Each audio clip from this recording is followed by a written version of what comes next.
L'attaque russe cette nuit à Kiev, 6 personnes ont été tuées et 6 autres blessées dans des frappes contre des immeubles résidentiels. Les autorités ukrainiennes, elles, dénoncent ce matin une réaction terroriste de Vladimir Poutine au plan de paix des États-Unis. Emmanuel Macron qui a également bon espoir pour le budget. Il a notamment appelé les forces parlementaires à trouver des compromis pour adopter le projet de loi de finances 2026 alors que le texte a été rejeté à l'Assemblée nationale. Interrogé sur la possibilité d'une nouvelle dissolution, il a dit ne pas faire de politique fiction. 17 recommandations pour lutter contre l'entrisme islamiste. Elles ont été élaborées par une trentaine de sénateurs et ont été dévoilées hier dans les colonnes du Figaro. Parmi les mesures préconisées, l'interdiction du port du voile pour les mineurs et les mères accompagnatrices lors des sorties scolaires ou encore un renforcement de la lutte contre les mariages forcés.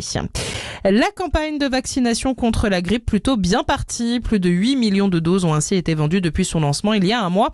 Un chiffre en hausse de plus de 22% par rapport à la saison dernière. Près de la moitié des 19 millions de personnes éligibles en France ont donc déjà été vaccinées. Et puis en football, c'est le rendez-vous du jour. Le retour ce soir de la Ligue des Champions avec le coup d'envoi de la 5e journée.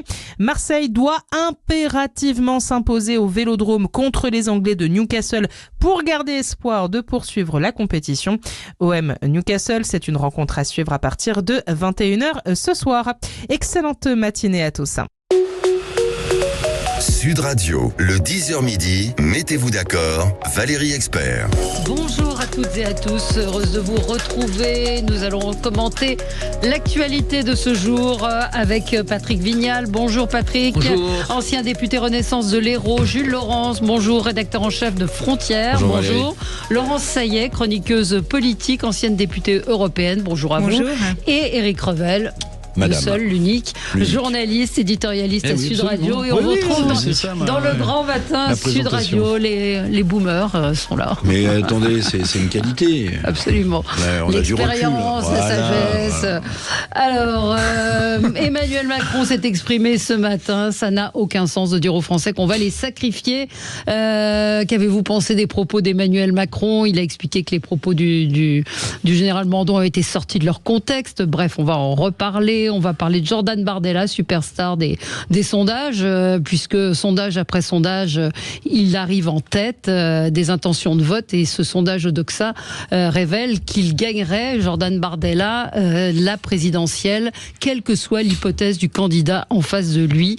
Là aussi, est-ce que vous seriez prêt à voter pour Jordan Bardella en cas de présidentielle dimanche prochain? On vous attend, 0826 300 300. Et puis, moi, je voulais commencer par cette date aujourd'hui, 25 novembre, qui est la journée de lutte contre les violences faites aux femmes. Et ce chiffre que j'ai découvert dans le Figaro ce matin, et il y a 50% des féminicides qui ont lieu en milieu rural, alors que 30% de la population y vit. C'est absolument effrayant et effarant, parce que quand on vit en province, moi j'aime bien dire en province, non pas en ruralité, oui. On n'a pas forcément les recours possibles, les relais pour réagir, et c'est absolument sidérant comme chiffre. Et quand on voit que rien n'est réellement fait de concret, vous l'avez peut-être entendu tout à l'heure avec Jean-François Aquili, mais il y a des gens qui avaient des solutions comme Luc Frémiot, qu'on n'a jamais écouté, qui eux avaient des résultats à Douai. Il était procureur de Douai, il isolait les maris violents, il les mettait chez Emmaüs et il avait un taux de récidive, c'était un peu plus compliqué que ça, mais il y avait des solutions. Moi je me souviens sur LCI avoir reçu une ministre dont je tairai le nom, qui m'avait dit on va mettre des affichettes dans les commissariats.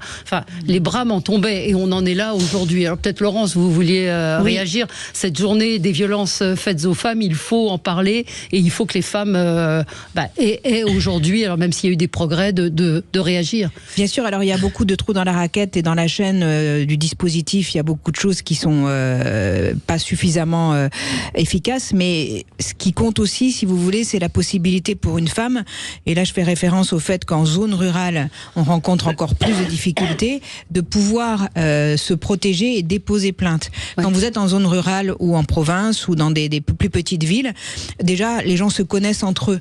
Donc aller déposer plainte contre son mari violent, et au risque que les voisins le sachent, ou que c'est déjà une démarche beaucoup plus difficile. Et puis sans ressources, comme c'est souvent le cas. Donc je pense qu'il faut vraiment mettre énormément d'efforts sur la possibilité de prévenir et la possibilité de protéger. Prévenir, protéger. Et il y a des moments clés aussi où les violences se déchaînent. Ça peut être les ruptures, ça peut être après la rupture, au moment des échanges des enfants.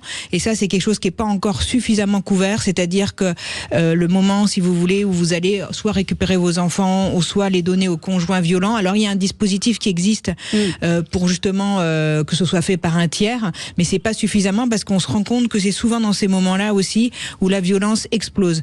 Moi, je suis profondément désespéré par rapport à tout ça.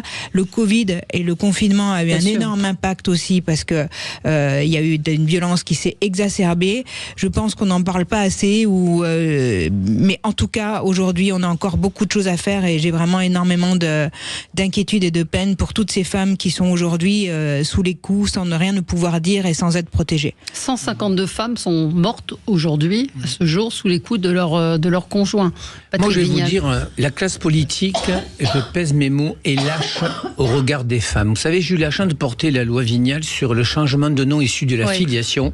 Et si vous saviez, Valérie, je peux vous les montrer sur WhatsApp, le nombre de femmes, puisque c'est 90% de femmes. En 2021, il y avait 4000 changements de nom, on est à 180 000. Le nombre de femmes qui subissent des coups du compagnon, des violences sexuelles. Vous savez que dans une classe maternelle, il y a 2 gamins sur 30 qui sont victimes de violences sexuelles. Je vous le dis, j'en prends ma part, nous sommes lâches, Valérie, au regard des femmes. Parce que la première égalité, ça commence effectivement de cette sécurité. Mais une fois que je vous ai dit ça, je pense qu'on n'a pas mis assez de moyens. Et Laurence le disait, quand vous êtes dans un territoire rural, vous osez pas aller à la gendarmerie porter plainte. Parce que c'est le camp dira-t-on. Vous savez, c'est toujours presque, j'ai entendu mon un des territoires, elle le mérite bien. Et je vous dis franchement, le débat sociétal de demain, c'est la place de nos femmes et de nos enfants dans la société. Bien sûr. Eric, un mot sur... Non, j'ai pas grand-chose à rajouter de plus. Mais je croyais que le président de la République, on avait fait une cause nationale, non? Oui. Je ne sais pas si ça a déjà été... Non, je ne suis pas sûre. Ça l'a été pendant une année, je crois, dans son premier quinquennat. Oui. Et je voudrais juste dire que Marlène Schiappa, même si on peut discuter de son bilan suffisant ou pas, mais il n'empêche que quand elle a incarné ce ministère, on en parlait. Alors que là, on a l'impression que c'est tombé dans l'oubli. Peut-être un petit motif d'espoir, c'est l'Espagne. Vous savez, on en parlait longtemps, comme un pays qui justement était très en retard. C'est un pays qui a fait beaucoup de progrès. Absolument. J'ai regardé une statistique.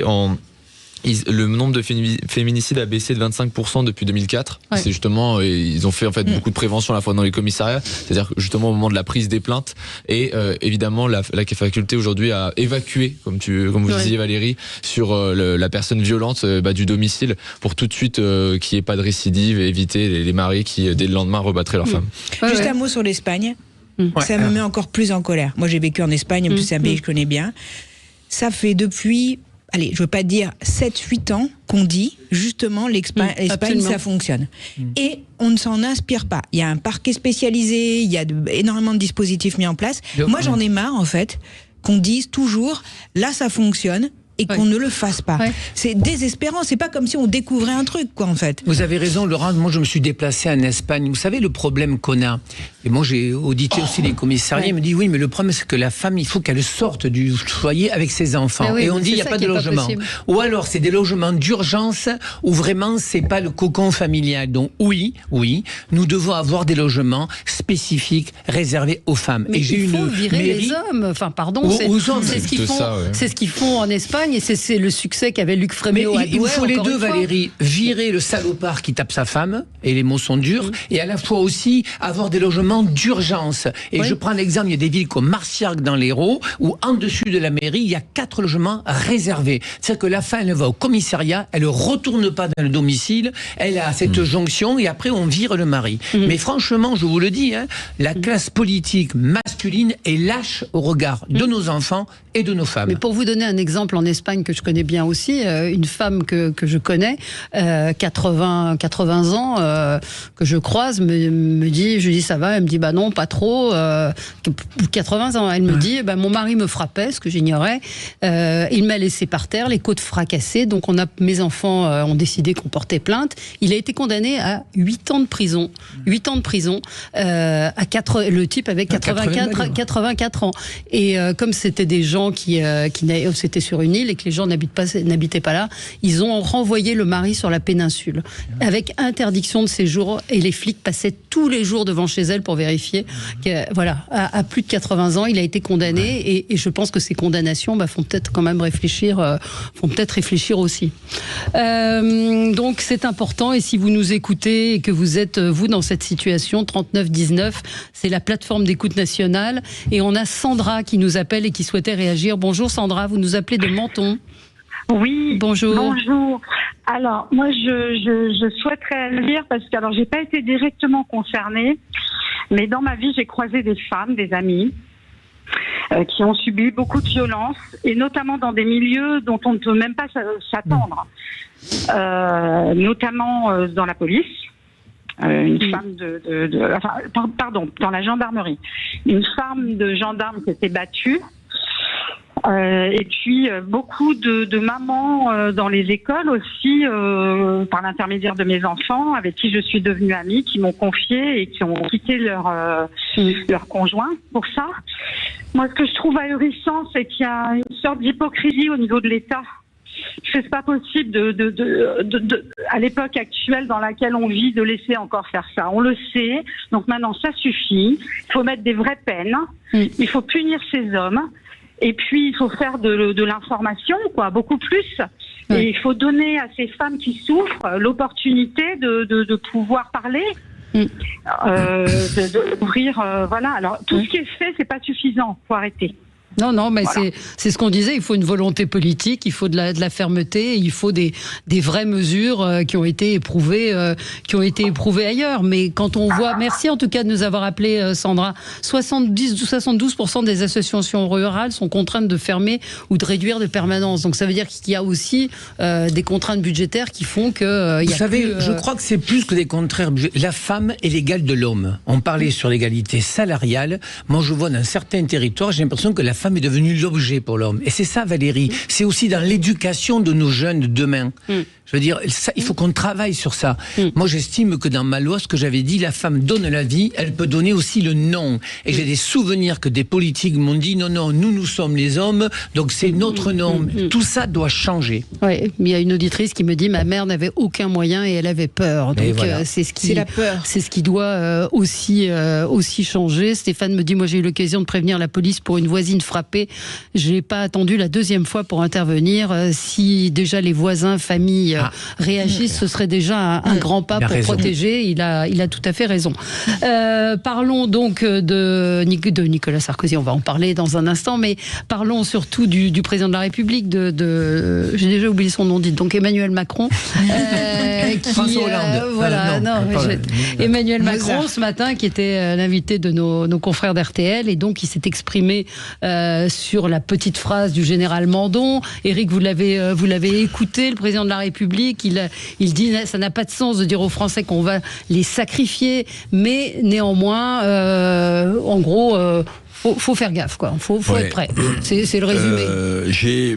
C'est pas nouveau, mais j'ai quand même bien du mal à suivre les déclarations du président de la République. On va l'écouter. Je crois qu'on a un extrait. Et je pense qu'il faut vraiment, en tout cas, tout de suite supprimer toute idée confuse qui consisterait à dire qu'on va envoyer nos jeunes en Ukraine. C'est pas du tout le sens de cette affaire. Quand le chef d'état-major des armées dit qu'il va falloir que les familles françaises se préparent à perdre leurs enfants, vous comprenez que ça fait peur ? Non, parce que son propos a été déformé. Il a été sorti de son contexte, il a pu le clarifier comme la ministre. Donc c'est pas ça. Il y a, pour tout soldat de la nation, un pacte. Et le soldat qui s'engage fait sacrifice, mais après il ne faut pas expliquer à tous les Français qu'on va les sacrifier, ça n'a aucun sens. Bon, donc Éric, oui, vous avez du mal à comprendre Oui. Donc le chef d'état-major des armées françaises fait une déclaration sur laquelle il revient pas vraiment. Le président de la République met un peu de temps pour réagir, pour nous dire qu'on a sorti la phrase du contexte, rétro-pédale légèrement, mais toute la séquence à laquelle on assiste depuis 10 jours, c'est quoi ? C'est... Je vais vendre 100 Rafales à l'Ukraine, annonce le président de la République. Bon, ils n'ont pas l'argent pour l'acheter et Dassault ne peut pas le livrer. Bon, c'est sur 10 ans, ça mange pas de pain de le dire. Mais c'est une mise sous tension guerrière. Deuxième séquence, la déclaration du chef d'état-major des armées françaises qu'on a donc sorti de son contexte, mais qui dit « Préparez-vous, le pire est devant nous » et donc la Russie est désignée comme étant évidemment l'ennemi. Troisième morceau de la séquence... procurez-vous un kit de survie. Oui. Alors ça avait déjà été le cas en mars, mais là on a amplifié la chose. Voilà, ça sort 2 jours ou 3 jours après la déclaration du chef d'état-major. Et puis dernier morceau du puzzle, je vais, dit le chef de l'État, relancer le service militaire volontaire pour les jeunes. Bah c'est aussi une séquence quand même guerrière. Ouais. Donc si on voulait quand même, pardonnez-moi, mettre sous tension les Françaises et les Français sur ce sujet, on ferait pas autrement. Et puis je rajoute que pendant ce temps-là, on parle pas de quoi ? On parle pas des sujets qui montent. Ouais. Vous avez vu que le Monde, qui est de moins en moins un journal de référence et de plus en plus un journal de gauche, a écrit un édito, j'ai oublié le signataire, Philippe Bertrand, je crois, qui dit pourquoi est-ce que la gauche a perdu le vote des classes populaires parce qu'elle n'a pas parlé d'immigration. Immigration, sécurité, donc c'est de la communication aussi politique de la part d'Emmanuel Macron. C'est une façon de dévier la focus, à mon sens. Parce que sinon, si le chef d'état-major a dit un truc qu'il fallait pas qu'il dise, moi j'ai jamais cru que le chef d'état-major était monté devant les maires s'il n'avait pas eu l'assentiment du président de la République. Alors dans ces cas-là, qu'est-ce que fait un chef? C'est fait pour chefer. Alors il doit demander au chef des armées de partir. Enfin, sauf qu'on n'est pas les seuls en Europe. Vous avez pas échappé, je suis d'accord. Je l'ai dit. L'Allemagne fait la même chose. La Finlande. Oui. C'est très fort la phrase du ministre de la Défense allemand qui dit ce sera peut-être notre dernier été en paix. Oui. Mais où il y a un sujet quand même, moi je l'évacue pas, c'est que s'il y a un des pays baltes membres de l'OTAN qui est attaqué par les Russes, qui piétine quand même en Ukraine depuis des années. Mais s'il y a un pays balte qui est attaqué membre de l'OTAN, article 4 puis article 5, il faudra bien que la France, membre de l'OTAN, intervienne d'une façon ou d'une autre. Bon, voilà. Mais si vous voulez, ça fait quand même beaucoup de choses. Voilà, j'ai du mal à suivre la pensée macronienne. Oui, alors on vous attend, 0826 300 300. Qu'avez-vous pensé de cette déclaration du président de la République et puis cette déclaration également dans laquelle il affirme qu'il faudra envoyer des soldats en Ukraine une fois la paix établie. On va y revenir dans un instant. À tout de suite. Cette semaine, réveillez-vous avec Patrick Roger dans le Grand Matin Sud Radio.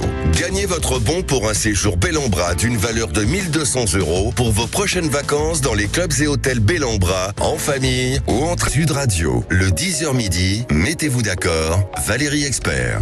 Alors, nous allons revenir sur la déclaration du président de la République, l'interview du président de la République ce matin. Il a également évoqué le nouveau service national. Il ne s'agit pas d'envoyer nos jeunes en Ukraine. Alors on a Fabrice qui nous appelle de Paris qui voulait réagir. Bonjour Fabrice. Bonjour Valérie. Bonjour. Alors sur quoi est-ce que vous vouliez réagir sur ce nouveau service national? Oui, tout à fait.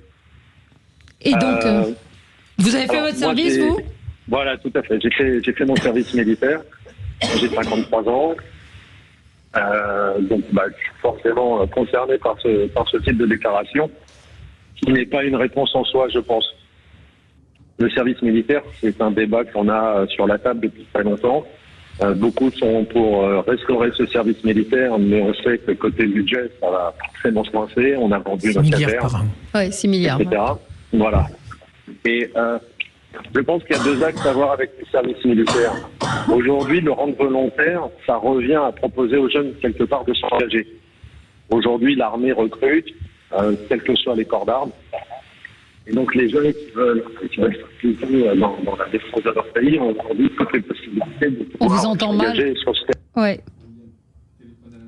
On vous entend pas très très bien. Donc c'est vrai que c'est un sujet qui fait beaucoup réagir. On va vous reprendre dans un instant, Laurence Saillet. Oui, et moi je trouve que, moi j'ai travaillé au ministère des Armées sur les réservistes, mais à la garde nationale, c'est-à-dire réservistes, armée, police et gendarmerie. Et il y a énormément de jeunes qui veulent s'engager. Et la réserve, c'est un dispositif qui fonctionne, mais qui fonctionne parfois un petit peu plus au ralenti. Et donc, je pense qu'il y a un vivier de jeunes qui ont envie de s'engager et de leur donner la possibilité de le faire par le biais de ce service militaire volontaire. Je pense que c'est une très bonne chose. Et ça permet aussi de lancer des vocations parce que celui à qui plaît pourra s'engager dans l'armée. Donc moi je trouve que c'est très bien qu'on ait une jeunesse qui veuille protéger la France de l'extérieur et à l'intérieur, et qu'il faut encore plus développer à la fois la réserve opérationnelle et ce service militaire volontaire qui va répondre vraiment à une demande d'une certaine jeunesse. Oui, alors on reprend notre auditeur Fabrice, on vous entend mieux. Donc vous dites que vous y êtes favorable à ce service militaire, mais vous voudriez qu'il soit d'une certaine manière obligatoire. Je pense que ça a du sens de le rendre obligatoire pour ceux qui veulent effectivement s'impliquer. Mais je pense qu'il y a un autre axe à avoir pour le service militaire qui concerne aussi les vocations que ça peut proposer pour les jeunes en désuétude. Moi, quand j'ai fait mon service, il y avait beaucoup de jeunes qui venaient des cités d'Aubervilliers, de Gennevilliers, et beaucoup, à la fin de leur service, ont signé parce que plutôt que de retourner dans leur environnement qui n'était pas favorable, ils ont trouvé une vocation et se sont engagés. Oui. Après, l'époque a changé, hein. Enfin, pardon de dire ça comme ça, mais j'entends ce que vous dites. Hein. Alors, attendez, Jules, Laurence, vous voulez réagir ? Une petite expérience, que moi aussi j'ai travaillé au ministère des Armées, j'étais notamment au COMTN, qui est le commandement de terre pour l'état national, et on gérait justement tout ce qui était réserve, et notamment le SNU. Je travaillais au SNU, Service National Universel. Et en fait, je peux vous dire que j'étais avec des officiers, c'était une des choses les plus déprimantes que j'ai pu faire, pour deux raisons. La première, c'est simplement, vous savez, vous étiez au contact de personnes qui étaient dans ce SNU et qui en avaient juste rien à faire, hein. Les jeunes, les personnes qui étaient engagées à l'intérieur de ce SNU, qui s'en fichaient complètement, c'était mal fait, on faisait des sondages justement sur les vocations, pourquoi, qu'est-ce que ça vous inspire et autres. Je vous promets, nous, il fallait en rire, hein, au niveau des officiers de l'armée de terre, parce que sinon on déprimait tous tellement le nombre de personnes qui cochaient le patriotisme, il y en avait 3 sur des classes de 25, le reste s'en fichait, ils disaient moi je me suis juste amusé et je reviendrai pas. Enfin, je veux dire, c'était cataclysmique. Et en plus de ça, je travaillais donc avec des officiers qui s'étaient engagés et qui étaient complètement déprimés à l'idée de faire ça, parce qu'ils disaient c'est pas pour ça que je me suis engagé, c'est pas quelque chose que j'ai envie de faire, c'est coûteux, c'est onéreux, on n'avait aucune directive de la part de ce qui est la DRHAT, qui sont en fait les ressources humaines de l'armée de terre, et ça a été vraiment un scandale pour avoir été un peu au cœur de la matrice de ce qu'a été le SNU, le Service National Universel. C'était vraiment raté du début à la fin, et l'engagement et vraiment là on parle un peu de patriotisme, hein, parce qu'on est dans cette déclaration de Macron en Ukraine. Je peux vous dire qu'en fait il y a un paradoxe quand même énorme de ce qu'on voyait entre, vous savez, la culpabilisation à la fois des partis patriotes, de la dimension patriote, des gens qui se revendiquent être patriotes, et l'autre côté de vouloir à l'intérieur du SNU des gens patriotes. À un moment, il faut savoir, soit on dit que les gens qui sont patriotes, c'est bien d'être patriote, et on arrête de dire que c'est des xénophobes, on arrête de dire que c'est mal le patriotisme, ou alors en fait on a des classes de SNU comme ça qui, en fait, sur une classe de 30, il y en a que 2 qui te disent qu'au final ils sont contents de le faire parce qu'ils sont patriotes. Mais regardez quand même les chiffres de la réserve des 2 jeunes qui demandent à rentrer dans la réserve opérationnelle. Oui, mais c'est à 18 ans. Regardez quand même ces chiffres et vous verrez qu'il y a quand même une jeunesse qui a envie de le faire. Le SNU, il a été, ça a été mal géré parce que les écolo-bobos là ont voulu mettre de l'écologie, du machin, du truc. Donc ça perdait tout à fait sa substance en fait. Une fois de plus, c'est cette gauche en plus qui a tout fait pour que ce soit saccagé ce dispositif, parce qu'ils sont anti-militaires. Là, on le voit bien dans leur prise d'expression. Enfin, moi, ce que je veux dire à Fabrice, qui nous écoute encore, moi, j'ai eu la chance de faire le service militaire. J'étais enseignant de judo et je formais les futurs gendarmes, où j'ai vu, mais je vous parle de l'époque, hein, vous n'étiez pas né, Valérie, 78. Ma classe 77, pardon. Et si vous voulez, j'avais des gens qui sortaient du rural et qui n'étaient jamais sortis de leur maison. Moi, je pense que c'est une erreur de dire que c'est un service pour les volontaires, ou c'est pour tout le monde. Alors ça coûte 6 milliards. Exactement. Il faut voir qu'ils ont travaillé les casernes, mais moi je trouve qu'aujourd'hui, avec les teubés des réseaux sociaux, les influenceurs, d'avoir un vrai service militaire, de travailler sur l'accompagnement professionnel, et Fabrice le disait bien, de mélanger le gamin qui fait de médecine et celui de la cité, mais ça, Valérie. C'est plus possible aujourd'hui. Mais si, c'est possible. Il n'y a plus les casernes, il n'y a plus l'encadrement. Mais s'il n'y a pas des casernes, on trouvera des lieux. Vous imaginez quand le gamin se lève à 6h du matin. Le coût est énorme. Mais vous savez quoi, 6 milliards par an, ça coûtera moins cher aujourd'hui d'avoir une jeunesse qui rouille au bas des immeubles. En fait, vous parlez de patriotisme. Mais bien sûr, moi j'ai envie que les gens se mélangent. On est une société à 2 vitesses. Et pendant c'est une obligation pour tout le monde. Je suis complètement d'accord. Fabrice, je suis complètement d'accord. Et je pense que si on n'avait pas supprimé le service, peut-être qu'en 2005, les choses se seraient tournées autrement. Vous parlez des émeutes. Bien sûr, vous avez raison, Fabrice. Si le matin, il y a un prof de boss qui vous lève à 6h du matin, footing pour tout le monde, enfin, quand même, on a une jeunesse exceptionnelle. On n'a pas qu'une jeunesse qui rouille au bas des immeubles. Il faut la mélanger. Allez, exactement. Il faut leur apprendre les valeurs, le respect. La communauté, enfin, quand vous êtes à 26 dans un dortoir, vous apprenez à vivre ensemble. Exactement. Ouais. On se retrouve. Merci Fabrice de votre témoignage. On se retrouve. Moi, je vous écoute tous les jours et bravo Sud Radio. Merci à vous, merci Fabrice. On se retrouve dans un instant. On va revenir sur ce sondage Odoxa, donc qui donne Jordan Bardella élu président, quel que soit l'adversaire au second tour. Là aussi, 0826 300 300. Réagissez à ce sondage. Dites-nous si vous aussi vous voteriez pour Jordan Bardella face à un autre candidat. On y revient dans un instant. À tout de suite. Cette année, le Père Noël a dit « Mettez-vous d'accord, Valérie Expert ». On va parler de ce sondage Odoxa qui teste donc les candidats à l'élection présidentielle. Juste un mot quand même pour continuer. J'interpellais Eric pendant la pub sur le danger russe, puisque Emmanuel Macron montre à ne pas se montrer faible face à la menace de la Russie. Néanmoins, ça fait quand même 3 ans, c'est plus de 3 ans que la Russie piétine en Ukraine, même s'ils ont eu des victoires. On peut pas dire qu'ils aient remporté un succès phénoménal. Alors, donc c'est quoi la menace russe? Je ne sous-estime pas l'agression potentielle d'un pays balte par la Russie. Bon, très bien, j'écoute les avis des experts. Mais je vais lier ce petit point d'analyse au sondage que vous voulez qu'on commente sur Bardella, vainqueur de la présidentielle, quel que soit l'adversaire. C'est qu'en fait, j'ai l'impression que le chef de l'État et une partie de la classe politique essaie de décaler en fait les thèmes qui portent précisément aujourd'hui Bardella, qui sont des thèmes sur la sécurité et l'immigration. Parce que si vous arrivez à décaler le thème principal du succès de Bardella dans les sondages, qui est celui de l'immigration, de la sécurité, voire la question du pouvoir d'achat, et que vous en faites un thème guerrier, alors immédiatement, évidemment, ça enlève le tapis, à mon avis, sous les pieds des candidats RN. Pourquoi ? Parce qu'on leur ressortira le moment venu qu'ils ont été financés par les Russes, etc.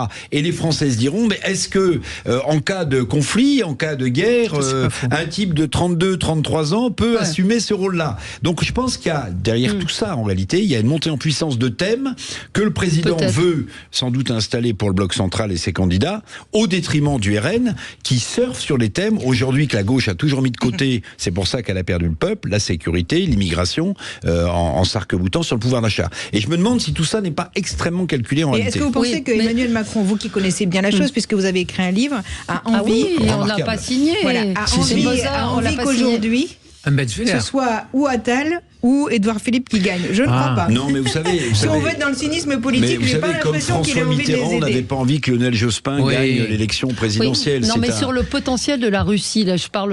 Ils ont un immense potentiel à partir du moment où ils déploient leurs armes. Mais nucléaire, mais l'attaque. Non, mais il n'y a pas ça. Il y a des missiles aussi qui ne sont pas nucléaires et qui sont très dangereux. Au sud de Kiev est terrifiant. Mais ce qu'il faut penser, c'est que les attaques, elles sont très diverses. C'est-à-dire que on le voit, par exemple, je vais reprendre l'histoire des réseaux sociaux où vous avez des armées de trolls russes et là maintenant qu'on peut voir où sont positionnés si vous voulez sur X ancien Twitter, vous pouvez voir maintenant où sont positionnés les comptes.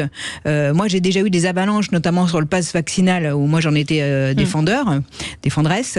C'est-à-dire que vous avez des milliers de trolls russes qui vont vous attaquer. Laurence, une guerre hybride, c'est pas une guerre sur le terrain, c'est autre chose, ça ne demande pas les mêmes compétences. Mais ça déstabilise quand même parce que ça amène un contexte, ça pose des positionnements, ça radicalise une société. Donc il y a que ça. Mais vous ne vous doutez pas quand même que si la Russie voulait attaquer, quel que soit le pays qu'elle va l'attaquer, elle a de quoi faire. Mais monsieur le député ex-Renaissance ou ex-député Renaissance, je ne sais plus comment il faut dire, qu'est-ce que vous qui connaissez bien Emmanuel Macron, qu'est-ce que vous pensez de ma petite analyse ? Moi je pense que vous avez raison sur une partie. Sur une partie, cher ami. Parce qu'en même temps, j'ai tort. C'est ça le principe. Vous avez de raison sur la même temps. Pour garder la paix, il faut préparer la guerre. Donc je pense qu'il faut que la France dise aussi, via l'OTAN, en disant aux Russes, faites attention, Si vous passez les limites, nous serons contre vous. C'est le premier point. Et le deuxième point, effectivement, je pense que c'est un calcul aussi politique pour dire aux Français, vous avez besoin d'avoir des femmes et des hommes qui connaissent les choses. Oui, et peut-être qu'avoir un jeune de 30 ans où il y a eu, c'est vrai, des financements de banques russes, mais moi je pense de le dire parce que la France ne voulait pas financer le parti Marine Le Pen non plus. Mais le président de la République, quand il est arrivé au pouvoir, il n'y connaissait rien. D'ailleurs, je me demande s'il y connaît encore grand-chose au peuple français. Mais bon, si, il est arrivé, il avait 41 ans, il n'avait jamais été élu. Justement, c'est une question. Est-ce que vous seriez prêt à voter pour Jordan Bardella? La question de l'âge, il a 30 ans. Est-ce que c'est une question qu'il faut prendre en compte? 0826 300 300, on vous attend sur ce sujet. Donc, sondage Odoxa, Jordan Bardella, élu président, quel que soit l'adversaire au second tour. Le chiffre le plus parlant est celui contre Mélenchon, 74%. 26% pour le Tché. Et 26% pour Mélenchon. C'est bon, voilà. Au second tour, il l'emporterait face à Édouard Philippe, 53% contre 47% pour l'ancien Premier ministre. Et ainsi que ça continue. Gabriel Attal, c'est pareil. C'est à chaque fois, Jules Laurent, ce sondage. Ce n'est qu'un sondage, c'est à l'instant T. Néanmoins, ça dit quelque chose de l'état d'esprit de la France. C'est vrai que les personnalités comptent, mais je pense qu'il ne faut pas nier non plus la dynamique en fait de projet. C'est-à-dire que le RN est sur une dynamique qui continue de monter. Pourquoi ? Parce que ça fait longtemps qu'ils sont assez clairs finalement sur certaines positions. Et quand vous regardez l'international, vous avez des dynamiques de grands projets. Bon, évidemment, Poutine, Trump, Xi Jinping, des gens qui en fait ont une vision pour leur pays finalement à 10, 20, 30 ans. Chose en fait qui ont fait énormément de défauts sur le quinquennat de Macron. On a l'impression qu'on a avancé, reculé, le nucléaire ou pas, d'autres sujets. Et finalement, quand vous regardez, vous avez d'un côté aujourd'hui deux projets qui émergent de plus en plus, le projet du Rassemblement national et le projet de Jean-Luc Mélenchon. C'est deux projets qui sont très clairs depuis des années, qui vont s'opposer, qui sont clivants, qui sont effectivement radicaux. Mais pour moi, dans ma bouche, le fait d'être radical n'est absolument pas négatif, parce qu'on est à une époque du retour de la radicalité. Nous sommes face à des puissances qui sont radicales. Il faudra l'être. Il y a aussi ce sentiment des Français de se dire que, en fait, réélire quelqu'un du bloc central qui sera mou, qui va découdre des choses, qui va pas vraiment nous faire avancer, et ça nous met en difficulté, ça nous met en état de faiblesse face à des gens qui ne sont pas mous. Trump, quand il négocie, quand il va retourner le poignet de Van der Leyen et qu'elle revient en disant que ça a été un succès commercial, le fait d'avoir fait baisser un tout petit peu les droits de douane, on se dit que oui, il se couche devant Poutine quand même. Il se couche devant Poutine et autres, de se dire d'avoir des personnalités comme ça, un peu molles, du centre, en fait, c'est fini. Il est temps en fait d'avoir des grands projets. C'est pour ça que je pense que la dynamique du RN dépasse même simplement Bardella, qui effectivement par sa personnalité peut séduire le bloc central, mais c'est avant tout le RN. Les gens, ils vont voter aussi RN. Enfin, quand même, on est à 1 an et demi du scrutin, ça c'est le premier point. Là où vous avez raison sur le constat, c'est qu'aujourd'hui, les gens veulent des gens qui clivent. Et c'est vrai que je pense que s'il y avait une élection anticipée, aujourd'hui, on aurait un deuxième tour, Jordan Bardella, Jean-Luc Mélenchon. Et je pense que les filles, aujourd'hui, ils font énormément de bien pour avoir de plus en plus au tractopelle des électeurs qui voteront RN. C'est le premier point. Par contre, moi, je suis désolé de le dire, mais quand je vois des amis chefs d'entreprise qui me disent on va voter Jordan Bardella, qui demandent la retraite à 60 ou 62 ans, ça me gêne. Quand je vois mes copains artisans, commerçants qui me disent on a tout essayé, on va essayer le RN, et que le RN vote contre la taxe de Chine. Donc, si vous voulez, je vais être clair. Je pense qu'il y a un problème sur l'économie. Est-ce que le bloc central est réuni? Vous avez raison, il n'est pas réuni. Et s'il ne se réunit pas, on aura RN au pouvoir. Mais je vais vous dire, pour reprendre le mot d'Alain Souchon, les Français ne sont pas cons du tout, ceux qui vont voter RN. En fait, ce qui se passe, faut être clair. Ça fait des décennies qu'on explique aux Français qu'ils ont les meilleurs, les élites, les fameuses élites, à droite comme à gauche.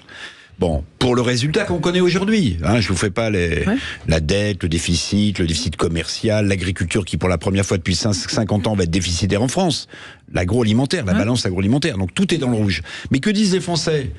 Ce que vous venez de dire. Pour les contrarier, c'est-à-dire, mais comment un chef d'entreprise peut voter RN ? Mais monsieur le député, vous savez ce que disent les gens sur le place ? Ils disent, le RN, C'est peut-être pas terrible, mais ça peut pas être pire. Donc en fait, c'est pas un problème de conneries. Les gens ne votent plus par rationalité. Oui. Ils votent par rejet d'une classe politique de droite et de gauche qui, depuis des décennies, a foutu le pays dans le mur, qu'on le veuille ou non. Mais... Donc c'est pas un problème de conneries, monsieur Souchon. C'est un problème d'irrationalité. Oui. Les gens, il n'y a plus de rationalité. On vote pas sur un programme. On vote pas sur une adhésion. C'est fini. Enfin, sauf que dans les hommes politiques qui sont testés, il n'y en a aucun qui aujourd'hui n'a de crédibilité sur les questions régaliennes. Ça va peut-être réveiller la droite, parce qu'aujourd'hui... Alors c'est ce que veut Laurent Wauquiez hier. Non, mais je veux dire, aujourd'hui, même si un sondage à 1 an et demi n'a jamais fait le président, on est bien d'accord, rappelez-vous, c'est Juppé qui va être élu. Enfin bon, on a fait tout le tour, je ne vais pas vous le refaire. Je ne vais pas vous dire non plus que je ne crois pas aux sondages. Moi, je suis très adepte des sondages, parce que ça donne la photographie à un temps T, et c'est toujours bien de connaître l'opinion. Donc aujourd'hui, la seule chance qu'il peut y avoir pour ne pas être dans un duel Mélenchon-Le Pen ou Bardella, puisque attendez, vous enterrez Marine Le Pen, mais elle n'est pas encore du tout enterrée, hein, pour elle, dans son esprit en tout cas, il y a une possibilité, mais c'est que s'il y a plusieurs candidats à droite et au centre, il n'y a pas de second tour. Donc c'est même pas la peine, d'aller à l'élection présidentielle pour aller faire 4. Donc soit aujourd'hui la droite réussit hors RN, puisque le programme économique du RN n'est absolument pas en adéquation avec la droite, à se rassembler autour d'un candidat et on fonce sur un programme clair. C'est là où je vous rejoins. Il faut être clair. En même temps, on l'a vu. Moi, je trouvais ça bien aussi. Fut un temps, je me suis dit c'est bien de prendre un peu à droite, à gauche. Non, mais ça ne fonctionne pas. Il faut. J'aime pas le terme de radicalité, mais il faut de la clarté absolue dans les projets et du courage et de la force. Donc si il y a un candidat qui incarne ça avec des mesures de droite très fortes sur l'immigration, sur la sécurité, sur tout ce qui aujourd'hui pourrit la vie des Français, et ben là peut-être qu'effectivement il y a une chance qu'il n'y ait pas ce second tour assez cauchemardesque. Il faut dire. On va continuer, on aura Sandra en ligne avec nous qui voulait réagir. On va la prendre tout de suite. Alors Sandra, bonjour. Bonjour à tous. Bonjour, vous nous appelez de Châlons. Oui, c'est ça. Et j'appelle pour répondre à monsieur qui est surpris, l'ex-député En Marche, qui est surpris que ses confrères ou ses amis entrepreneurs décident de voter Bardella. Mais en fait, ils en ont marre. Vous êtes chef d'entreprise ? Oui. Et vous seriez prête à voter Bardella ? Non, je préférerais voter pour Bruno Retailleau, évidemment. Mais en fait, ce qu'il faut bien comprendre, c'est qu'il y a l'objet économique, je suis bien d'accord, mais sauf que là, on est à un moment de l'histoire de la France qui est peut-être bien plus compliqué que ça. C'est-à-dire que la sécurité des enfants de ces chefs d'entreprise est remise en cause. Ils envoient leurs enfants en études, par exemple à Nantes, c'est une catastrophe. Et donc la sécurité passe peut-être maintenant avant l'objet économique. C'est-à-dire qu'effectivement, il faut gagner sa vie, il faut gagner de l'argent, on est bien d'accord. Il faut soutenir les entreprises, il faut que les gens trouvent du travail, mais il faut déjà qu'ils vivent en sécurité. Oui, mais donc vous dites que tous ces sujets-là sont aujourd'hui plus importants que l'économie presque. En fait, je vais vous dire, qu'est-ce qui est plus important pour vous ? C'est être en sécurité ou partir en vacances ? Oui, non, mais enfin voilà, ça s'entend et c'est certainement aussi le sens du vote de ce vote. C'est ça. Patrick, c'est Valérie, hein ? Non, c'est Sandra. Sandra, bonjour Sandra. Bonjour. Si vous voulez, moi l'idée que je me fais, moi je suis comme vous, chef d'entreprise, c'est que quand même pour avoir plus de sécurité, plus de justice, je peux vous rejoindre. Ça fait 30 ans qu'on est lâche. On a besoin de rajouter des greffiers, des magistrats, des policiers, des gendarmes dans le rural. Mais si vous n'avez pas une économie forte, vous savez que notre dette aujourd'hui, c'est quasiment l'égalité du budget de la justice. Donc, vous qui êtes chef d'entreprise, vous produisez aujourd'hui. Donc, on a besoin aujourd'hui de produire. On a besoin de gens comme vous et comme moi qui osent, qui font de l'entreprise. Aujourd'hui, la dette sociale, c'est 57% du budget. Donc, moi, je suis désolé, mais il faut qu'on ait de l'économie pour qu'après, on puisse avoir les moyens d'avoir plus de gendarmes, de policiers, de greffiers et de magistrats. Vous croyez pas ? Oui, mais vous savez, ma grand-mère disait, faute de savoir ce qui rentre, il faut gérer ce qui sort, donc il faut gérer les dépenses. Ça, je suis d'accord avec vous. Ouais, on est. Voilà. Bon, merci Sandra. C'est la vie sur plein de choses. Merci. Bon. Merci de nous avoir appelés. Et donc vous donc dans un cas de figure Bardella-Mélenchon, vous voteriez pour qui? Oh bah non mais... Ça vous fait rire. Voilà. Vous avez la réponse dans la question là. Bon. Désolée, je peux pas. Bon, merci Sandra en tout cas de nous avoir appelés. On se retrouve dans un instant. La grand-mère de Sandra a vraiment raison. Bien sûr. Faute de savoir ce qui rentre, vous avez vu qu'on a découvert qu'il y avait encore une erreur de rentrée de TVA de 10 milliards d'euros. Non mais attendez, il y en avait 40 l'année d'avant. C'est la troisième année de suite que nos grands prévisionnistes se bourrent sur les rentrées. Non mais alors, dans le privé, vous êtes viré. Hein. Ah non mais attendez. Allez, à tout de suite sur Sud Radio. Jusqu'à 10 milliards d'euros. Sud Radio, votre attention radio. Le 10h midi, mettez-vous d'accord, Valérie Expert.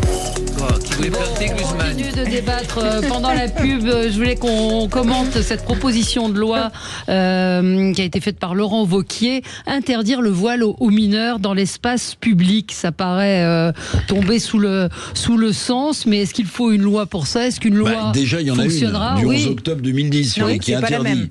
Il va la compléter. Oui. Non mais pardonnez-moi. Sauf que cette loi, elle est contournée, vous voyez. Merci Éric Revel. Après avoir fait de la peine à notre ami. Allez-y, 44% des jeunes filles qui sont voilées, vous trouvez ça bien? Non, pas du tout. Elles étaient 16% en 2003, vous avez raison, le son de la GIFOP, et elles sont 44% aujourd'hui, donc c'est un vrai sujet. Donc comme mais comme par hasard, au même moment, vous avez le Sénat, derrière lequel il y a un grand chef qui s'appelle Bruno Retailleau, qui lance la même idée. Donc en réalité, en creux, pardonnez-moi, vous avez l'affrontement entre Wauquiez et Retailleau. Mais avec vous, on ne devrait jamais rien faire. Parce que dès qu'on fait quelque chose, quand vous êtes au pouvoir, Laurence, ça y est, pas quand vous êtes dans l'opposition. Excusez-moi, si on attend que LR soit au pouvoir pour dévoiler les fillettes, c'est peut-être pas demain. Donc ce que je veux vous dire par là, parce que ce sera peut-être pas LR et on verra. Mais moi je pense que capituler, c'est pas la solution. Vous dites qu'il y a une loi qui existe. La loi, c'est sur le voilement intégral. Donc si vous voulez, vous voyez bien dans l'espace public le voilement des fillettes, ça existe déjà. Non, il y a Gabriel Attal qui avait proposé, qui avait fait une proposition pour que ce soit interdit au moins de 15 ans. Et de toute façon, la loi sur le voile intégral, elle est totalement contournée. Bien sûr, sur le nombre de femmes que vous voyez avec des masques, elle est contournée. Alors on a une auditrice pendant qu'Éric Revel cherche. Un auditeur, pardon, Patrick. Bonjour Patrick. Oui, bonjour Valérie. Bonjour. Donc, et bonjour à vos chroniqueurs. Bonjour. Qu'est-ce que vous pensez de cette proposition de loi, donc interdire pour que des enfants ne puissent pas être voilés dans l'espace public? Écoutez, je suis d'autant plus d'accord, je vais vous dire pourquoi. Parce que ma fille, et j'estime que c'est une polémique à soulever, elle était catholique, baptisée, et elle a été convertie à l'islam par des copines au collège. Et il y a beaucoup de Françaises qui sont dans son cas, elle est partie au Maroc, habiter. Mais à quel âge elle s'est voilée? Elle a commencé vers les 15 ans. Oui. Et après, elle me l'a annoncé que vers 18 ans, parce qu'elle me le cachait. C'est-à-dire qu'elle se voilait en dehors de la maison. Exactement. Exactement. Quand on parle de voile, ses copines françaises aussi. Oui. Et donc après, quand est-ce qu'elle est partie au Maroc? Elle est partie quand elle était majeure. Et une fois là-bas, elle s'est mariée avec un Marocain. Ouais. Et j'ai quand même des nouvelles parce les ponts n'ont pas été coupés, quoi. Ouais. Mais j'ai eu quand même aussi une autre fille dans le même cas, qui s'est mariée avec un Algérien, qui lui a fait 4 enfants, et qui est maintenant, j'ai réussi à faire divorcer parce que lui, il était en trafic de drogue, il a été condamné 10 fois. Alors vous voyez un peu ce qui se passe en France, il y a beaucoup de Françaises qui se font convertir à l'islam. Et ça, on n'en parle jamais nulle part. Vous êtes dans quelle région de France? Je suis dans le Gers et je suis à côté de Toulouse, ça s'est passé sur Toulouse. Sur Toulouse. Oui. C'est ce que vous racontez. Et ça se passe, moi je vous le dis, dans plein de villes de France. Ouais. En tout cas, courage monsieur, et je vais vous dire quelque chose. Merci pour votre témoignage.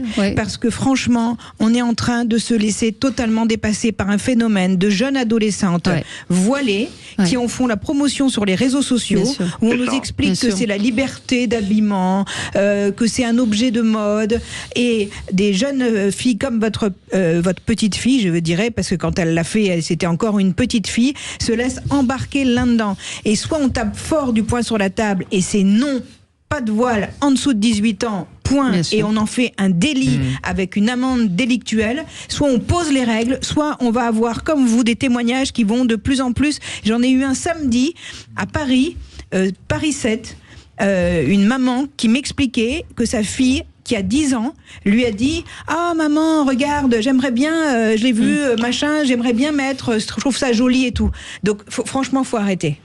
Et en plus de ça, je voudrais rajouter quelque chose quand même, c'est qu'elle a été mariée, parce qu'elle appelle ça ses sœurs, bien sûr, et qui lui ont proposé un mari, donc elle n'a même pas choisi au départ. Elle a été une fois mariée comme ça a duré 2 mois, elle a quitté, et une deuxième fois, elle est partie au Maroc avec un autre qui a été proposé par une de ses sœurs. Et ça se passe comme ça au niveau des musulmans, au niveau de la religion. Alors pour l'instant, ce que je sais, c'est qu'elle est dans le côté pacifiste de la chose. Mais après, j'en ne sais pas plus. Elle a quel âge aujourd'hui, votre fille qui est au Maroc? Aujourd'hui, elle a 25 ans, et l'autre fille, elle a 35 ans, et elle a 4 enfants. Parce qu'en plus, ils leur font beaucoup d'enfants. Parce qu'il y a eu un truc que j'ai vu il y a très longtemps dans l'écho d'Oran où il y avait marqué « On envahira la France par le ventre de vos femmes ». Comment vous l'expliquez? Enfin, quel est votre métier ou situation familiale? Je suis infirmier. Elle a été éduquée dans la religion catholique, elle a été baptisée. Et ça, en fait, elle a été convertie par ses copines. Oui, c'est ça. Mais après, elle a lu le Coran. Enfin, vous dites, elle s'est convertie. Elle a lu le Coran, elle a étudié, elle est allée à la mosquée, et que c'était malgré tout ce que j'ai pu lui dire. Elle a voulu savoir. Bien sûr, on s'est mis en colère, on s'est froissé à des moments. Et j'en veux beaucoup à l'État. Et à l'éducation. Oui, c'est compliqué. Il y a la responsabilité. Effectivement, elle est. Je pense que la société entre guillemets est plus forte aujourd'hui que l'éducation et même que l'État. Oui, exactement. Alors, cher Patrick, moi j'étais dans l'Hérault où il y a eu pas mal de gamines qui sont parties carrément faire le djihad, c'est-à-dire qu'elles ont été embrigadées par des salopards, excusez-moi du terme. C'est vrai. Et c'est vrai qu'elles se retrouvaient à se marier avec plusieurs guerriers. Et quand on les a récupérées, effectivement. Moi j'en ai audité quelques-unes où c'est des gamines qui passaient une adolescence difficile. Et vous savez, moi c'est bien sûr que j'ai des enfants, ça me plairait pas qu'il y ait cette imbrication, mais je pense qu'on doit aussi travailler sur ce cheminement. Ce qui me paraît intéressant, c'est de trouver les gens qui embrigadent nos adolescentes. Et là, vous parliez certainement de physique, mais je rajoute les réseaux sociaux. Et je pense que là, vous avez raison, c'est qu'il faut travailler sur ce cheminement, parce que la gamine peut être adolescente et avoir une envie. Mais ça a continué, c'est ça. Oui, c'est ça. On doit réprimer. C'est que la vôtre, elle a vraiment passé le cap. Restez avec nous. On se retrouve tout de suite après les informations avec ce témoignage vraiment bouleversant et très émouvant. Patrick, à tout de suite. Sud Radio. Sud Radio. Parlons vrai. Sud Radio, le 10h midi. Mettez-vous d'accord. Valérie Expert. Avec vous sur Sud Radio avec Patrick Vignal, ancien député Renaissance de l'Hérault, Jules Laurence, rédacteur en chef de Frontières, Laurence Saillet, chroniqueuse politique, ancienne députée européenne, et Eric Revel, journaliste éditorialiste à Sud Radio. Et votre livre. Futur député. Et futur député, c'est Mozart qu'on assassine, livre consacré à notre président, au fiasco de la décennie Macron. Et il y en a un paquet. Voilà, un petit mot avant vos coups de cœur et vos coups de gueule quand même sur cette proposition de Laurent Wauquiez, interdire le voile aux mineurs. On parle de voile, de se voiler les cheveux. On parle aussi de ces burkas qui sont vendus un peu partout. Enfin, j'en vois à Paris, dans certains quartiers pour des petites filles. Là, c'est le voile sur la tête. Donc, c'est ce que vous me disiez, Laurence, l'importance d'une loi comme celle-là, c'est que si une gamine comme celle de Patrick qui nous a appelé tout à l'heure dit « je veux mettre le voile », on lui dit « c'est interdit par la loi ». C'est important de poser des principes. Je rappelle juste que pourquoi on met un voile sur la tête, c'est parce qu'on ne veut pas que les femmes provoque ou attire le regard de l'homme. Donc chez des adultes, déjà ça se discute. Mais chez une petite fille qui a 6, 7, 8 ans, vous lui dites quoi? Même 10, même 12 ans. Mets un voile. Sinon, tu vas suggérer l'excitation des hommes. Non, mais je ne sais pas si vous vous rendez compte comment on sexualise les enfants, les fillettes. Moi, je trouve que c'est de la protection de l'enfant. Je trouve inadmissible qu'à une gamine, on lui dit « tu dois te protéger du regard de l'homme ». C'est pas ça, la France. C'est pas ma société. Ça me fout en colère. Et on s'en moque que ce soit Pierre-Paul Jacques qui le propose. Je le disais tout à l'heure, un rapport du Sénat qui sort là, et le même a été fait il y a 7 ans à peu près, par les mêmes personnes, très courageuses. Et il n'y a rien eu derrière. Donc, il faut que l'Assemblée nationale s'en saisisse. C'est pour ça que c'est important que les députés le fassent. Que ce soit Laurent Wauquiez ou quelqu'un d'autre, il faut dire, en France, on ne met pas des voiles sur la tête de nos fillettes. Ouais. Et vous savez, on a commencé cette émission en parlant d'égalité homme-femme. C'est vous-même qui en avez parlé. Et donc, j'imagine que vous êtes favorable donc à l'interdiction du voile général pour enfants. Ce que je trouve très intéressant, ce que dit Laurent, est-ce que vous êtes favorable à l'interdiction? Oui, attendez, je vais vous répondre, cher monsieur. Ce que je trouve intéressant, moi, c'est ce qu'a dit Laurence, et c'est rare quand on le dit. En fait, le fait, certains qui veulent mettre des voiles aux gamines, en fait, ils les sexualisent. Parce que c'est ça le vrai débat. En dehors des mineurs, pour les femmes en général. Moi, quand elle est adulte, attendez, mais monsieur, adulte, on fait ce qu'on veut. Par contre, mineur, on ne fait pas ce qu'on veut. Donc pas d'égalité mon débat, pour les femmes. Mais si, pas d'égalité. Mais attendez, il y en a qui mettent leur voile par conviction, c'est leur problème. Il y en a qui sont obligés. Donc je ne confonds pas tout. Mais attendez, on va pas faire le débat sur le voile. Et derrière cette histoire du voile, vous savez, il y a un deuxième sujet, c'est celui même des apostats. Il y a ceux qui ne peuvent pas quitter l'islam aujourd'hui. Parce que la pression démographique musulmane est tellement forte aujourd'hui en France qu'on a beaucoup de gens dans des familles qui se disent, mais en fait, je vis dans des quartiers complètement islamisés. Je pourrais jamais dire, moi, dans mon quartier, que je veux quitter l'islam. Et c'est ça aussi, il y a une question non mais attendez, mais moi j'ai pas de souci. Excusez-moi, j'ai bossé sur les quartiers populaires. Le nombre de gamines qui m'ont dit, tu comprends Patrick, je sors avec le voile et après je mets un jean et une robe. Je suis d'accord avec vous sur ça.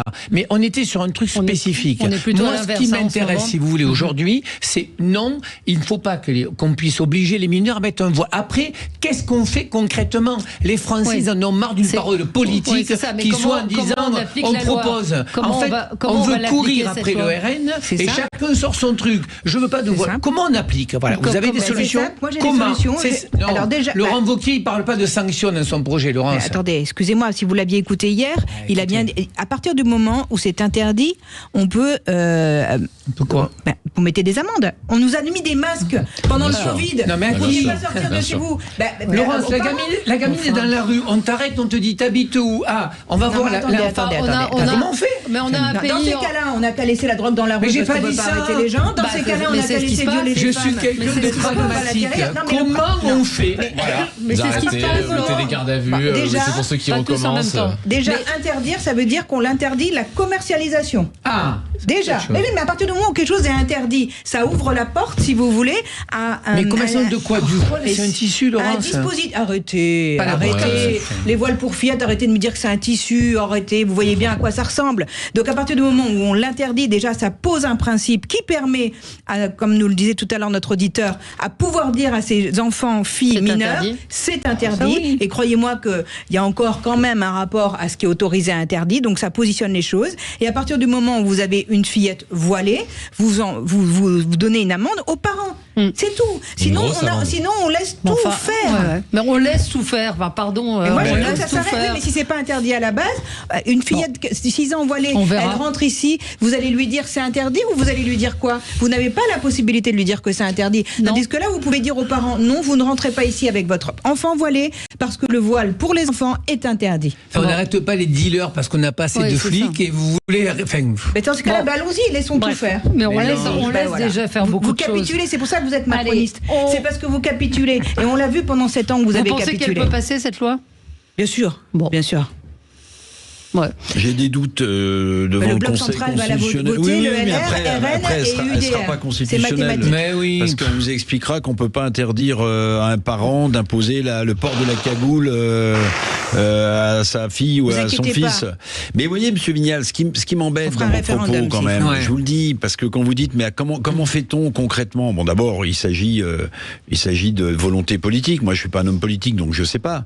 Mais vous savez, dans votre réflexion est contenu le fait, l'aveu que l'autorité s'est effondrée. C'est-à-dire qu'en fait, on ne sait plus comment faire parce que l'autorité dans ce pays s'est effondrée. Au plus haut niveau, dans toutes les strates de la société française, on respecte plus un flic, plus un gendarme, plus rien du tout. Donc en fait, votre question, en creux, c'est j'avoue, il n'y a plus d'autorité dans ce pays, donc on ne peut plus rien imposer. C'est dramatique. Non, ma question, c'est pas ça. Arrêtons la démagogie, cher monsieur. On est à l'aube de 2027, comme on veut faire l'époque du Front National, chacun sort sa truc. Moi, ce qui m'intéresse, et je le répète, ce n'est pas normal qu'une gamine soit voilée parce qu'on la sexualise. Moi, ce que je veux, c'est des réponses de nos politiques. Comment on fait concrètement? Vous êtes un ancien politique. Oui, mais justement, jusqu'à maintenant, on n'a pas trouvé. Donc, si vous pouvez nous aider à trouver, Monsieur Revel, qu'on trouve. Le juge de paix sera peut-être Mehdi Raïch, notre débatteur habitué de l'émission, qui connaît bien ces questions. Il dit que ce n'est pas un sujet de laïcité, mais de protection de l'enfance. C'est une question de droit de l'enfant. Il ne peut pas être sexualisé. Il ne doit pas être sexualisé. Donc, quand les filles parlent de laïcité, laïcité, on change la nature du débat alors que c'est un sujet de droit de l'enfant. Oui, on peut l'aborder sous cet angle-là. Rapidement, on va faire vos coups de cœur, vos coups de gueule. Éric, le livret A. Le livret A, mais oui, catastrophe. Je ne sais pas si vous avez vu, il y a une décollecte de 4 milliards d'euros au mois d'octobre. Alors, le mois d'octobre, c'est jamais un bon mois pour le livret A. C'est historique parce qu'on a besoin de payer ses impôts. Donc, on sort un peu d'argent du livret A. Mais là, la décollecte est la plus forte depuis 2009. On était en pleine crise des subprimes américains. Et pourquoi ? Pour une raison très simple, je pense.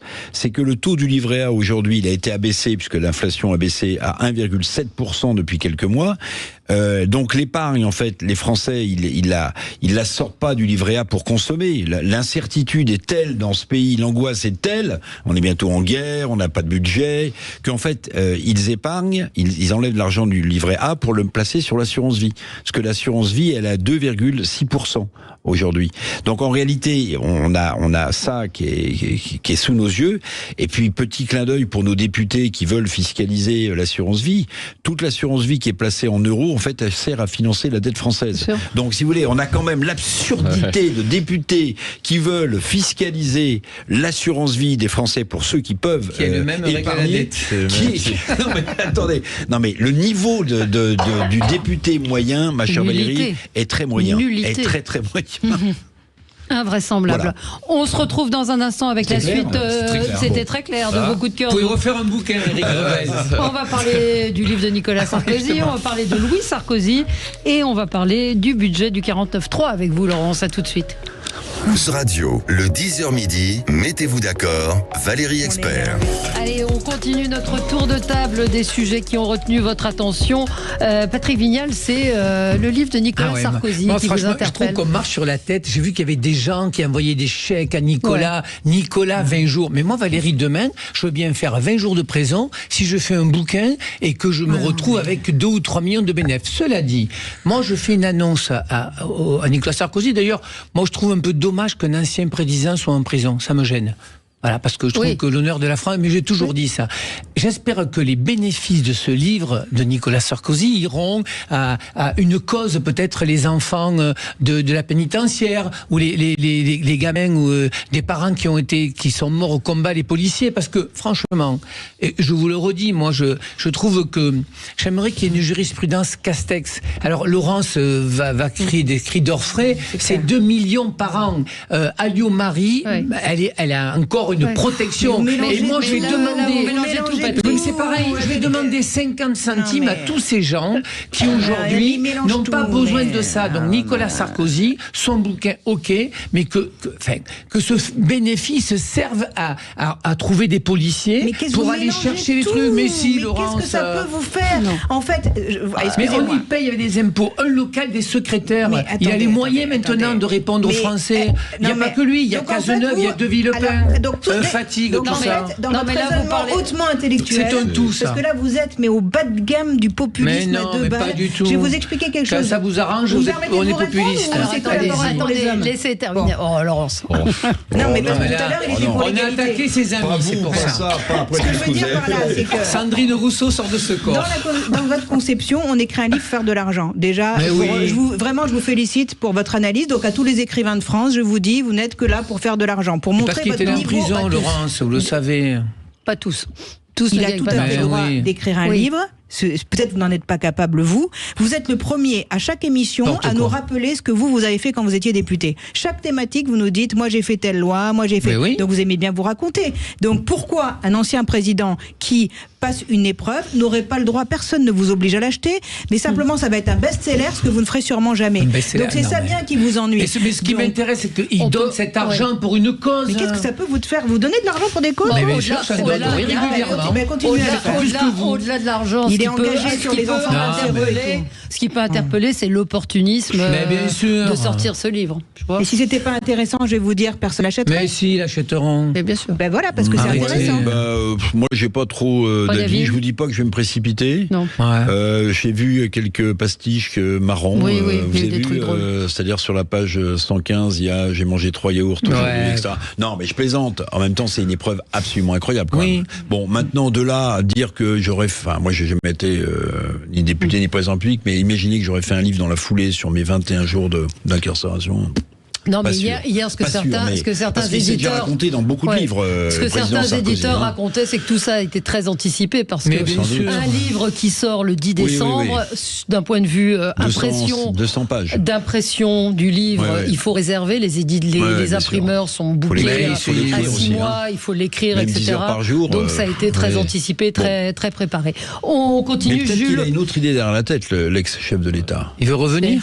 Vous avez vu que le communiqué quand il quitte la prison, donc émanant ses services, et la dernière phrase sur la vidéo de Louis Sarkozy appelant à la mobilisation avant qu'il ne parte en prison, c'est la même phrase.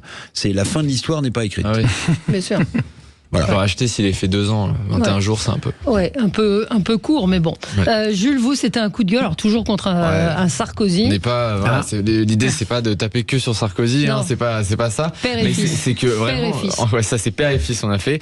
C'est un peu un prolongement de notre discussion du début de matinée. C'est-à-dire que vous savez que donc Emmanuel Macron a appelé à ce service militaire volontaire.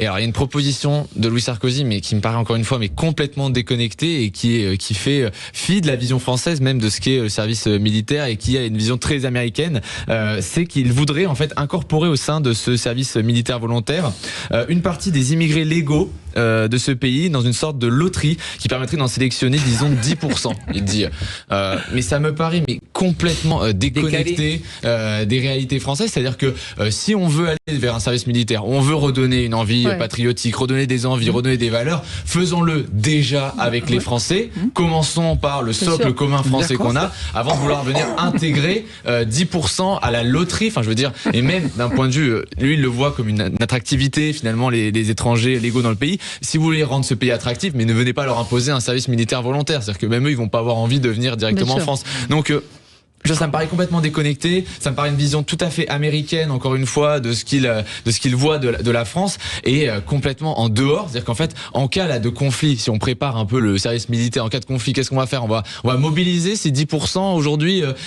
d'immigrés légaux dans le conflit. Enfin, ça n'a aucun sens si on veut se préparer au combat. Donc, c'est déconnecté. Bon. Donc Louis Sarkozy qui fait campagne à Menton. Voilà. Laurence, alors 49.3. Un petit coup de budget parce que comme on n'en a pas parlé ce matin, je trouvais que ça nous manquait. Un petit peu. Mais voilà, heureusement qu'on avait Éric Revel. J'ai commenté l'hystérie fiscale.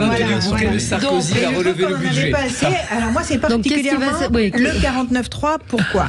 Parce que le 49.3, déjà, il a été fustigé pendant la réforme des retraites. Personne ne le connaissait avant et on a dit que c'était responsable de tous les maux. En fait, le 49.3, il est utile lorsqu'il faut faire passer un budget qu'on n'a pas de majorité. Pourquoi ? Parce qu'un budget, en fait, c'est une expression politique, c'est une ligne politique, c'est un choix politique. Vous êtes de droite, vous êtes de gauche, vous avez un budget. D'ailleurs, ça le prouve parce que les parlementaires, les députés, lorsqu'ils votent le budget, on considère qu'ils sont dans la majorité, même si elle est relative, et quand ils s'y opposent, on considère qu'ils sont dans l'opposition. Abandonner le 49.3, en fait, c'est tout abandonner. Ça veut dire faites ce que vous voulez, il n'y a pas de ligne. Et c'est le résultat aujourd'hui, on le voit. Moi, quand j'ai entendu que le Premier ministre abandonnait le 49.3, je me rappelle de ce moment de l'annonce et je me suis dit, c'est foutu. Ouais. Pourquoi ? On n'a plus aucun moyen de mettre une ligne, un cap dans une stratégie économique. Et c'est bien ça qui pose le problème. Donc aujourd'hui, qu'est-ce qui va se passer ? Je n'en sais rien. Est-ce qu'il y aura une loi spéciale ? Est-ce qu'ils vont quand même essayer de voter un truc qui ressemblera à rien ? Mais ce n'est pas une solution. Pour moi, c'est un abandon inique qui n'a aucun sens, aucun intérêt et qui nous jette tous, si vous voulez, dans une forme d'inconnu avec tout ce qu'on a vu comme propositions complètement ridicules des uns et des autres. Et moi, je pense aux chefs d'entreprise qui aujourd'hui doivent regarder ce spectacle. C'est comme si eux, ils abandonnaient, ils arrivaient dans leur entreprise le matin et ils disaient, écoutez, je vais vous proposer un truc, on n'a plus de stratégie, faites ce que vous voulez. Je peux vous dire le Cornu 2 bouge encore, on l'a vu hier, il a pris la parole devant le perron de Matignon pour pas dire grand-chose. C'est la seule chose qu'il a dit, à mon avis, d'importante, où il tend un piège finalement à la fois à LFI et à RN, c'est sur l'histoire de l'augmentation du budget de la défense. Parce que s'il n'y a pas de budget, on prend le budget précédent, c'est-à-dire qu'il n'y aura pas l'augmentation nécessaire puisqu'on est bientôt en guerre d'après le président de la République. Et puis c'est vrai que le Cornu 2 comme le Cornu 1 est plutôt rare en termes de prise de parole. Il a raison, il vaut mieux qu'il continue dans cette voie-là, parce que quand il prend la parole pour dire ce qu'il a dit, il vaut mieux qu'il se taise. Moi je pense que l'idée du 49.3 était intéressante, parce qu'en fait quand il y avait un 49.3, vous pouvez dire à certains j'aurais voté le budget, à d'autres je n'aurais pas voté.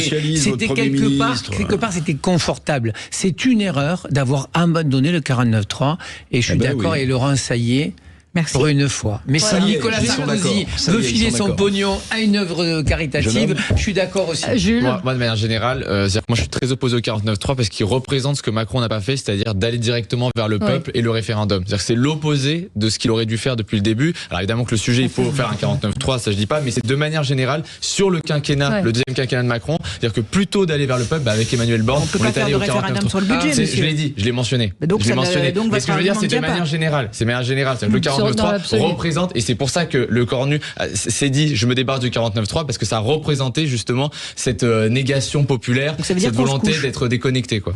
Et il va se passer quoi alors avec ce budget? Alors il est probable qu'il y ait une loi spéciale, parce que vu sa déclaration hier, mais il y a quelque chose que je ne comprends pas, c'est que en fait, même si on fait un débat et qu'on vote les 6 milliards pour les armées, de toute façon, à partir du moment où vous ne votez pas les recettes, vous ne pouvez pas rendre les dépenses effectives. Donc même constitutionnellement, j'ai essayé de dépatouiller tout ça depuis hier. Je n'arrive pas à comprendre à quoi ça va servir concrètement, puisque si comme je vous le redis, les recettes sont pas votées, vous pouvez pas vous donner une dépense. Bien sûr que le budget des armées, à part l'extrême gauche, les 6 milliards d'augmentation, ils vont être votés. Mais après, on fait quoi en fait avec ce truc voté? Je ne comprends même pas à quoi ça sert. Mais je pense qu'ils préparent la loi spéciale.